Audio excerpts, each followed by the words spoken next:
Good afternoon. Welcome back here at ECCMID TV from our studio here at the back of the exhibition hall in the Bella Center in Copenhagen, Denmark.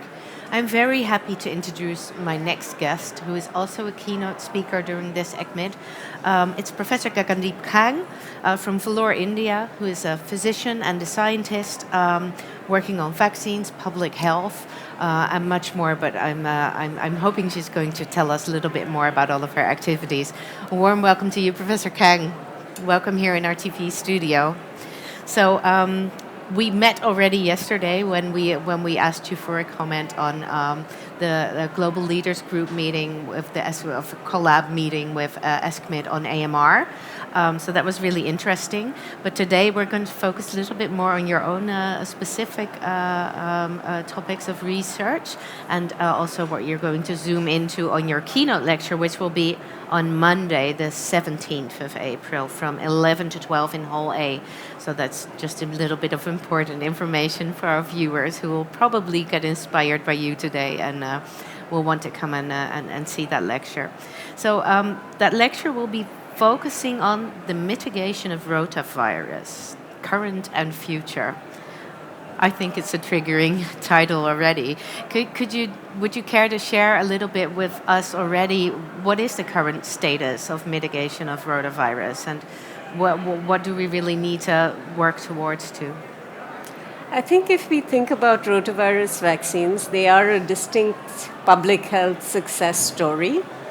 Rotavirus was discovered as a cause of pediatric diarrhea just in 1973 in Australia, and by a woman virologist. So that's something that has inspired, in fact, a lot of women to work in this field. From the late 1970s, early 1980s, people started to work on a vaccine for rotavirus because it was recognized very early that this was the primary cause of dehydrating gastroenteritis in children everywhere in the world, not just in low and middle income countries, but in high income countries as well. So in fact, the first rotavirus vaccine that was approved in the US in the 1990s. Unfortunately, that vaccine was associated with a side effect, intussusception, and was withdrawn. I think it is a remarkable feature of both the public health community and of vaccine manufacturers that despite the setback, they persisted and made new vaccines.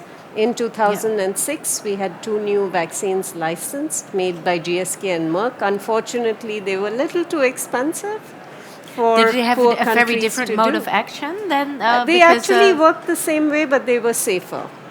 And So what does that do to? Because it's a very serious adverse event, I think, intussusception. Yes, but we also realize that the adverse event happens within a very defined window period after vaccination. Okay. So as long as you're watching out for the symptoms, know what to do, you can get to a hospital quickly. And the most common method for treating intussusception, if you detect it early, is an enema. And that's easy to do. So, not pleasant, but easy. Well, I don't think children care that much. So, but in any case, in the developing world, we started to make new rotavirus vaccines to get around the price barrier. And in 2014, we had the first vaccine licensed in India. I worked on that vaccine and then on another one that was subsequently licensed in 2018. How do you find a cheaper vaccine? Do you really have to like look into different modes of action, or?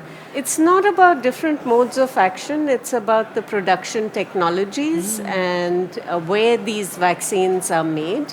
Also about the amount of profit that a company makes on an individual vaccine.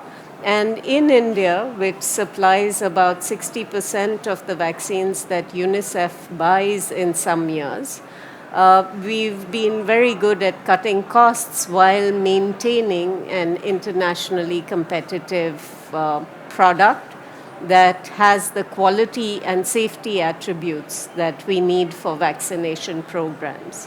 So we worked with companies to develop those vaccines. The unfortunate thing is that whenever you have an oral vaccine, like the polio vaccine or the rotavirus vaccine or cholera vaccines, giving vaccines orally to children in developing countries generally results in a lower performance of that vaccine than you see in high-income countries. And why And is that's that? why next is needed. Yeah, but do you know what the reason is why it works less effectively in Well, we know that different immune regions? responses are lower, and we think this may have to do with inflammation in the guts of children in developing countries. We also think it might have to do with early exposure to other pathogens. And part of the reason is that mothers are exposed to rotavirus and have high levels of antibodies that can interfere with the response to a live oral vaccine. Yeah. And can you tell us a little bit about how often is the vaccine being used in different countries? I can imagine there's large differences all over the world in which I they did offer s- the vaccines. I did start with saying it was a success story, and over 100 countries in the world are now using the vaccine. It started in high income countries in 2006, but today lots of low and middle income countries are using the vaccine. There are still some countries with very large populations, like Bangladesh, that have not introduced the vaccine. Indonesia has not introduced the vaccine worldwide. China does not have it in the routine immunization program. So there's still work for us to do in terms of coverage with existing vaccines. Yeah.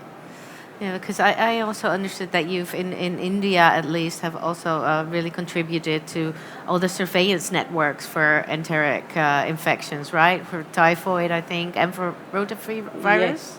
Yes. Yeah. Yeah, so Well, this must be a tremendous success. And then finally to have developed a vaccine that is manageable to roll out in all parts of the world because it's not too expensive. well, actually, the Indian success story is turning into a global success story now because countries in Africa are introducing the Indian vaccines. The multinational companies have scaled back their supply to UNICEF and Gavi, and the Indian companies are stepping into that Stepping so up. more children can be immunized for the same price. Wow. So what does the future look like regarding rotavirus? Well, Will we get rid of it? Is we're that going too to be hopeful? working on next generation rotavirus vaccines. How do you make sure that these vaccines work really well? One of the lessons we learned from polio, and polio is a very good vaccine. You could use 3 doses of polio in high income countries and it would wipe the disease out. Yeah. In low and middle income countries, you would need 6, 10, 20 doses of the same vaccine to have the same effect. So, should we go with making a new vaccine, or should we be thinking about strategies that improve the performance of the vaccines we already have? So then you're looking more into like environmental situations or Well, improvements. actually thinking about booster doses. Could you think Yeah. about a dose that is given as a birth dose to children in developing countries before the gut inflammation develops? Yeah. Or give a booster along with the measles vaccine so that you get protection for the second year of life. So Yeah. there are things we can do with existing vaccines. And there are new technologies that are available now, and we can look at whether we could use them for developing brand new vaccines. Yeah. So the Indian vaccine is a different one from the ones that was in the high income countries rolled out actually. Is that still the case, or is Indian vaccine moving up towards? It's actually the same vaccine. It depends the on the same. strain that you start with. And in the US, they started with the US strain. In India, we started with an Indian strain. Yeah. So it is getting mitigated, the rotavirus, Yes. quite effectively. It is. Yeah. So after the keynote lecture, you'll also be hosting one of the fireplace sessions with young trainees. Yes. How are you looking forward to that? Is that something that you find enjoyable, sparring and interacting with young investigators? Well, actually, I love talking to young people because they ask you the most out of the box questions. Yeah. When you're speaking with your peers, you've been talking to them for a long time. You've pretty much covered all the ground and the opinions that people have. You start to think alike. Yeah. Very much Yeah. groupthink.